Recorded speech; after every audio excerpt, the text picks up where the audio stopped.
Hey everyone, Mario again, coming at you another review. Almost done with Spider-Man. I know it's a week later than I thought I was going to do it, but scheduling. Anyway, today I'm reviewing the first entry in the reboot series, the 2012 film, The Amazing Spider-Man. As you can tell up there, this is the second time around episode, because I haven't watched this film in its entirety since the film originally came out. I've seen individual scenes like the fight in the school, among other stuff, but I haven't rewatched it all. Now, I can say, overall, I like this film a little bit better than Spider-Man 1. Now, whether or not I like this one more than Spider-Man 2, it's kind of hard to tell. Because its major flaw, I will say, is the fact that it revisits a lot of plot points from the original film, only in a different manner. And by the way, I'm sorry if you hear noise in the background. Odie apparently right now is doing barks for some reason. You know dogs. Anyway, as I was saying, that's probably its major flaw. That's probably the only problem I really have with it. It's stuff we've seen. Maybe some minor stuff later, but that's about it. Now, the film has a 7.1 on IMDb, which, if I remember right, is only a couple less than Spider-Man 2. 78 with the audience and 73 with the critics, which kind of surprises me a little bit, but the consensus is a well-chosen cast and sure-hand direction allows the Amazing Spider-Man to thrill despite revisiting many of the same plot points from the '02 film. I have a feeling that's probably why this film has a lower score. It's like, we've seen this already, this film doesn't get as high as a mark, which I think is kind of stupid. Now, I want to say one other thing is this film has a slightly more realistic tone. Not to say that the other films couldn't exist in the real world, but there were a couple minor things with them that you're like, okay, yeah, that's pushing it a little bit. Some of the dialogue I mentioned at parts, and then some things they're like, okay, that could have come off better, like the people trying to help them, but I already talked about that in the other video. This one, it comes off a little bit more realistic. And at press time, since I've already watched the sequel, I can say, watching this series, it's definitely a Nolan Batman comparison. I'm not saying that in a negative way. What I mean by that is that the first film, you like it okay, but then the second film at least ups it a little bit more. That's in my opinion. I guess you could say that's also the same thing with the original Spider-Man trilogy, only in a different manner. Now, when it comes to reboots, at least with comic book films, there's only two other options that come to mind. One that was released after this film and one that was released before, which I've already mentioned. One, Batman Begins, reboot of the Batman series, and Man of Steel, reboot of Superman. Now, I will say this one is more like Man of Steel than Batman Begins, because Batman Begins restarts the story, but most of the stuff it does is stuff that was never covered in the '89 film. The only thing the '89 Batman film really covered was Batman first, really showing himself to people, and people seeing he's more than just a story, and a little bit of why he's Batman, the whole parents die thing, and connecting it with the Joker. Whereas Batman Begins showed that, and showed his training, and then showed his first little part as the Dark Knight. Now, Man of Steel, it told Superman's origin over again, something we'd seen in the original Donner film, just did it in a different manner. And I'll say that's what this one has more in common. It's ground we've seen before, but it's told in a different manner. And and like Man of Steel, it's a manner you may or may not like. Me, I have no problem with it.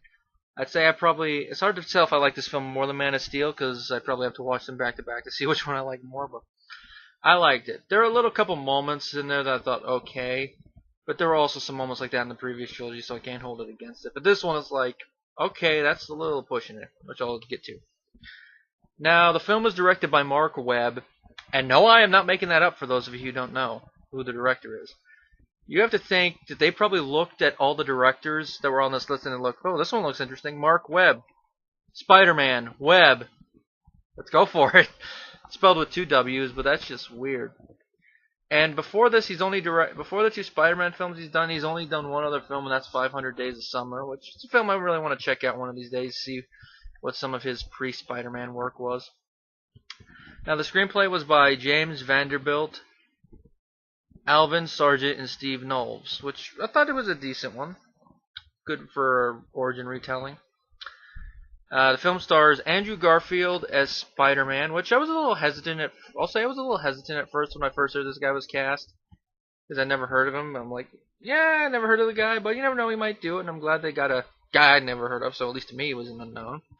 And I'm gonna say right off the bat, I thought he'd do the character better than Maguire. Because with Tobey Maguire, I believe the Peter Parker side of him more than I did the Spider-Man side. Granted, he was protecting people. It's just he wasn't really a smartass. Now, I never read the comics, but from what I've heard, that's part of his character. And from that, I'd say Tobey, he only got across that part of the character a little bit in the first film, and after that, nothing. Both films, I can tell you that Garfield gets that across. Now, Tobey seems more like a Peter Parker guy, but his Parker is more classic Spider-Man, more from like the 60s to maybe the 90s. Whereas the Peter Parker here is kind of a little bit of mainstream Parker with Ultimate Parker. So, at least for me, I'll say he's a little bit more relatable. Emma Stone as Gwen Stacy was a perfect casting choice, and she actually felt more like the character than Bryce from Spider-Man 3, where she was just, there to stand good and look pretty. Although I'll say she does it a lot better than someone that people who watch Michael Bay movies will be familiar with. Next we got, I'm going to have trouble with this name, Rhys Ifans, I believe, because it's a Welsh name and I know the pronunciations are weird. That's what it looked like, Rhys Ifans, as Dr. Curt Connors. I'm familiar with this guy a little bit. If I remember right, he was Adrian in Little Nicky, which I thought he was good as. Here you can see he's worked on his acting a lot since then. And I thought he was a perfect choice as Curt Connors. And like Doc Ock in Spider-Man 2, he is a tragic villain in some of the same manners, which I'll get to later. And I thought he did a good job for it. Denis Leary as George Stacy did a very great job. I actually believe this character a lot more than I did in Spider-Man 3, but then he has more to do here. You actually believe him as an overprotective father. Martin Sheen as Ben Parker, Uncle Ben. Now, I believe I mentioned this first in the first film review. Even though I like the guy that got in that film, I like Martin Sheen's Ben Parker a little bit more, but that's because, just to me, this Uncle Ben just seems more like a realistic person. Like, I'm not saying anything bad about how he was portrayed in the first film, it's just that one it seems like you take the Uncle Ben straight out of the comics and that's it. This one you can feel that he has that vibe to him, but he also feels like a real natural person, which I'll say the same thing with Aunt May. Not to say anything bad about Aunt May in the previous trilogy, it's just they feel more like flesh and blood people. And maybe it's also a little bit that how Uncle Ben and Aunt May are portrayed in this film that kind of remind me a little bit of my grandparents that raised me, which I guess is probably why I also connect a little bit with the Peter Parker in this film, is because, certain, not obviously different, because obviously my parents didn't work for some government or corporate agency like Peter's parents did, but I can understand that feeling of, why they leave me and all that. I can understand it. Granted, I knew my whole life why I live with my grandparents. Peter doesn't know why he lives with his aunt and uncle, but I can identify with that, which is kind of why I identify more with this Peter, because one thing, this is a retrospect problem that the Raimi trilogy has, is they never bring up why Peter lives with his parents. They don't even acknowledge it. If I remember correctly, in the mainstream universe, it's because they worked for S.H.I.E.L.D. and something happened to them. They could have at least brought that up, that they maybe died in the line of duty, they were government agents or something. That would have brought something. That could have brought up a potential sequel. Granted, I don't think they had the rights to S.H.I.E.L.D. They could have just made their own agency and then made it like that and connected it somewhere. But for this, I like that they connected it back to Oscorp, and this is just a minor thing. I'm probably saving for the next review to go more in detail, but it looks like they're making Oscorp in this series basically like Umbrella and Resident Evil, which I don't really mind that much. And I don't know if that's how it is in Ultimate Verse, but that's an interesting idea. I'm going to have a lot of trouble with this name. Irfan Khan as Dr. Rajit Ratha, who is an Oscorp executive. He does good for what he has to do. Chris Zilka as Flash Thompson. I like this guy a little bit more than I did the previous Flash, especially since we actually see him learning a little bit from what happens when he gets involved in a little minor fight with Peter. C. Thomas Howell has a minor role in here. He's just credited as Jack's father. It's still good to see him. He's just a very minor role, but it's probably the most important of the minor characters that are not comic characters. I didn't even notice this was C. Thomas Howell at first. It was just, read into the cast. I'm like, that was C. Thomas Howell? Well, at least he's still getting some work. Now, this is the first of the film in the series that J. Jonah Jameson does not appear in, which is kind of sad, but he didn't really need to appear. By the way, in their brief role, Peter's parents are played by Campbell Scott and M. Beth Davids. That's with the Z at the end, if I'm pronouncing it right. They reappear in the sequel to kind of close their plot point a little bit, which I thought was a good way to continue the series. But now, the film was made for $230 million and it made $752 million. which more or less is what you expect. And I see a good portion of that money up on screen. I have a feeling some of that's probably due to inflation, which is kind of sad. And I think that is including the advertisement fee. Now, I think I might have to address the suit redesign here before I go into the plot. The suit redesign, I actually didn't mind it. It looks a little different, and it looks like his eyes are sunglasses, but I thought it was an interesting redesign. Especially considering it ties into the fact that this is his first attempt at a Spider-Man suit, which we see his first attempt in the original Raimi film, but then we don't get how he came up with and was able to make the design for that one. This one we kind of get it. It's kind of the kick-ass method where he buys something and modifies it, which makes you wonder how could someone not trace that's where it was, but I guess enough people order it that are they really going to go knocking door to door when they could just catch the guy in the act and find out who it is? I guess. Now, the plot of the film is it's the origin story, so I guess you could figure some of the stuff you see coming. You know, Peter Parker's a teenager, he's attending high school, he's bullied by Flash Thompson, and he's kind of a nerd, which I will say both series do their own great jobs of building up that he's a nerd, but I only remember a little bit of it in the first film. It was mostly math stuff, which since I suck at math I didn't really connect with, but here they make it where he's not just a nerd guy, but he seems also to be a little socially awkward. I mean, he does seem to have some friends, and he works for the school paper, it looks like, or at least takes photos a lot. But he's a little bit more socially awkward, or at least, you know, doesn't have as many close friends as the other Peter does. Because the other Peter at least has Harry. This one doesn't seem to have anybody, which I guess I had some close friends, so I guess that's how I identified with Toby Peter that way. But I can also identify with the socially awkward, maybe slight outcast in the high school system. That's how I could identify with this one. And at the beginning, he catches the eye of Gwen Stacy, which I will say right here, I'm going to say here, both films in this series developed the romance between Gwen Stacy and Peter Parker a lot better than the entire Raimi trilogy does Peter and Mary Jane. Which is kind of sad because they've so far had one additional film to do that. If you guys already seen my film reviews of those films, you already know what I'm talking about with that. Now, one day when he comes home, Peter finds papers that belong to his father in the basement, and he learns that his father worked with a scientist named Dr. Curt Connors at Oscorp. One day he sneaks into Oscorp, and it's a little funny scene there, which is funny. Not my favorite scene in the movie. I thought it was kind of funny. He eventually enters a biocable lab, which is under development with genetically modified spiders, and one of them bites him. Now, one thing I think I really have to address is that even though the way he becomes Spider-Man is the same, it is a little different. This is more something we find out more in the sequel, which I'm not going to really spoil a lot of. But in the original comics and in the animated series, it's a radioactive spider that went into a test and became radioactive, which works for those things and works if you suspend your disbelief enough. But if you know anything about radiation, you know it doesn't work. But you know, suspension of disbelief. The previous film is genetically modified spiders, which that's basically all we find out. It's like, what? Here, it's also genetically modified spiders, but they actually answer how it was affected Peter in the sequel. I'm not going to spoil how for those of you who haven't seen the sequel yet, but they do. I just have to mention that here. So I did think that was interesting. And that's one thing I'll say. It makes this Sony series kind of feel like how the cinematic universe made by Marvel itself is, that it makes it feel like it's an episodic series, you know, like the old Flash, the serials, or even the comic books themselves, that you have to keep watching to see how the story advances.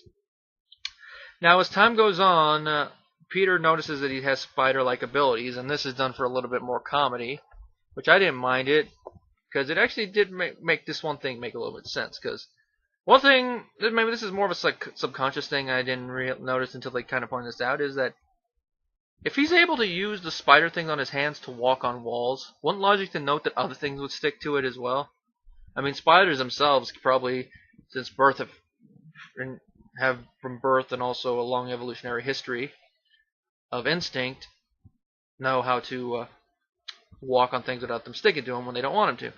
A human's not going to have that luck, so logic would denote it would take them a while, which I like how they nailed that home. It's kind of glossed over in the original films. Not that that's a bad thing, it's just kind of glossed over.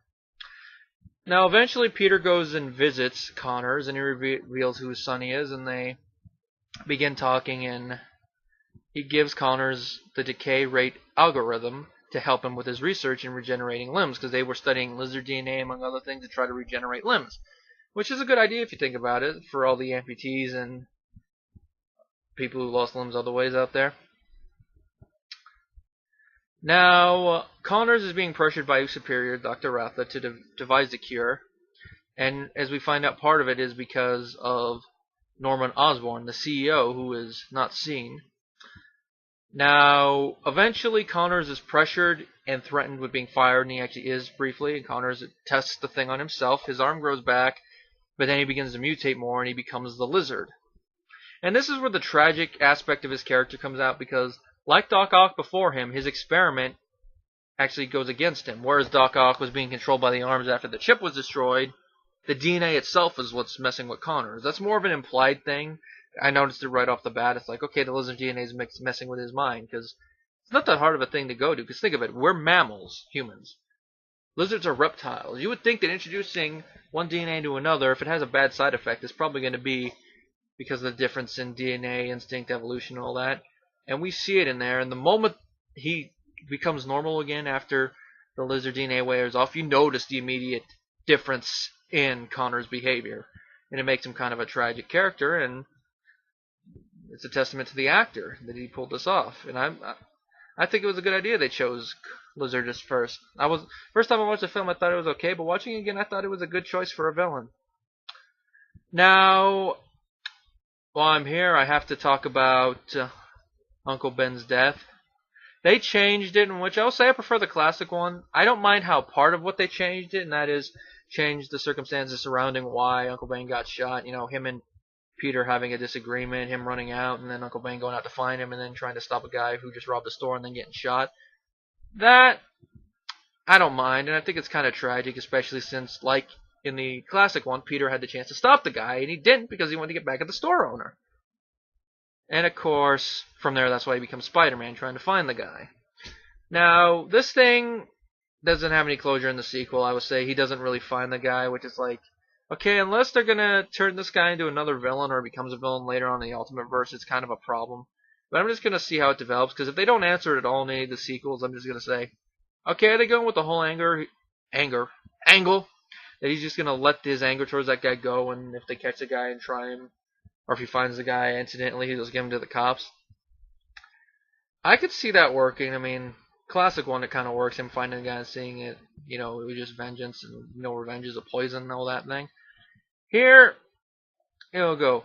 And I will say, just with how they did this, it'd be more believable if they did the whole thing, we have found the guy who did it, but he broke out. You know, that whole thing they tried to do by retconning Uncle Ben's killer in the third film. That would work a lot better with this setup. Now, as the film goes on, Peter has to deal with the lizard while also dealing with his relationship with Gwen, which is made even tougher considering she's the daughter of a police captain who thinks Spider-Man is a menace. And, you know, that whole discussion we see in the theatrical trailer where they say, maybe we want to do something the police can't. That's a little tense scene, and I do like that it culminates in the end when Captain Stacy finds out who Spider-Man is. Now, this is one thing that does kind of carry over to the next film, and that is that Stacy isn't the only officer that knows who Spider-Man is, because the officers that with him saw his face. Now, after the events of this film, the cops don't really try to arrest him again. I think the reason for that is that since Captain Stacy was trusting this guy, they're probably figuring, well, if the captain trusted this guy and knew the guy, it looks like, we should probably let the guy help us. That's just my guess, that they probably did an unwritten thing that we're going to let Spider-Man help us. And they're probably not going to do anything unless a superior orders it, like Spider-Man gets framed for something and then they're after him, or something of that effect. That's the only way I could probably see the cops doing it, but that's just a theory of mine. It's not really stated, not really fully addressed. Just my guess. Now, there are 3 fights between Spider-Man and the Lizard in this film. I do like how they build it up. We have the first brief confrontation on the bridge. They have their fight in the school, which is where Stanley has his cameo, which I did like that one. We see a lot of Spidey's wisecracking there. Somebody's been a bad lizard. Stuff like that. And, of course, the fight at the end in the climax, which I thought was a good way to end the film. Now, of course, if you're familiar with the comics, you know the whole thing about Captain Stacy forcing Peter to keep Gwen out of it, which they kind of do throw out at the end, but I thought it was a good way to throw it out because if you know they eventually do stay together. I don't know if the promise thing's from the comics. I know them staying together is. It is, the whole thing about promises. Don't make promises you can't keep, but those are the best kind. I actually thought that was kind of a nice way to end it. Now, as I mentioned before, Spider-Man's more of a smartass in this film when he's in the suit, and you see that right off from the first scene he's in there, the whole armed car thing. Now, another thing I have to address is that he actually does use the web shooters in this film, and I do like it shows how he built it. He only builds the web shooters himself. He doesn't build the webbing, which, from a financial standpoint, that makes a little bit more sense to me, especially considering how complex the webbing is supposed to be. It makes sense that it's something he buys from Oscorp, but then again, it'd make you wonder, why doesn't Oscorp track down this Spider-Man through that? Which I'm guessing in the Sega film, that's kind of how they kind of figured that Peter might have been Spider-Man, even though that whole thing about him being followed is deleted, but that's for the next video, I guess. Now, are there any problems I have with the film other than, for the most part, it's stuff we've seen in a previous film? I'd say it's a little bit too much of a coincidence that he just happens to land in a building that has a former wrestling room where he can get his idea for the mask. I can see why they did it, because it'd be retreading that whole wrestling scene from the original movie. And come on, who can they get to play Spider-Man's opponent better than the Macho Man? Oh yeah! No one that I can think of, anyway. Now, I mentioned that one. I've already mentioned that thing about the killer. That's a minor problem, but if it builds to something, it might not be anymore. That's happened before. After the Avengers come out and I rewatched Iron Man 2, I don't really have a problem with it's pushing the Avengers in your face anymore. It's a little bit of a nitpick, but it's like, okay, it's building to something, but not really much of a problem anymore. Dang, I know there was one other. Oh yeah, Spider-Man just has his mask off too much when he's in the outfit. I mean, doing it for the kid, okay, that I could see he's trying to get the kid to help him, but he probably could have put it on before he left the bridge. Why he had it off in the school at that one point, or even in the sewer. The sewer, acceptable, but it just seems he has the mask off too much. At least more than Toby did in the first film, because the only time Toby acted out a scene without the mask on, or at least, all the mask off, was when he was, in his room, and, he thought he'd be safe there, and he's like, oh crap, jump to the roof. Other than that, it's either the full mask on, or just part of it off. What is my final rating for this film? I'd say I'd probably give it the same rating as Spider-Man 2, a 4.5 out of 5. I'd say they're on par with that, and as you can tell, yes, I do like this film more than Spider-Man 1 by a smidge. It's just I identify more with it, and I just thought it went on a little bit better. Not to say anything bad about the first film, I just I like this film a little bit better. If you're a fan of Spider-Man and you haven't watched it, I do recommend it. If you don't like it like the previous films, that's cool. Now, of course, time to move on to the newest film, The Amazing Spider-Man 2.